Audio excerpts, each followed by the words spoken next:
Hello guys, it's me Verly. Today, real talk lang tayo. Kung napag-usapan, bakit nga ba kailangan may TF ang mga judges? At bakit parang yung iba okay na sa token or sa gifts?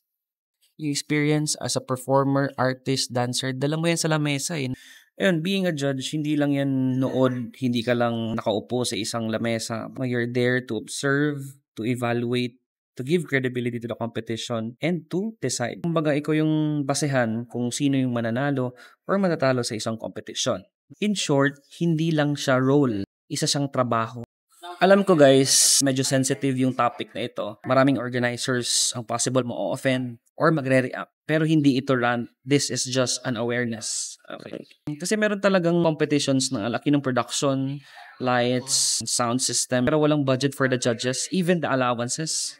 Sasabihin pa na may token ka naman eh. Or exposure. Worse than that.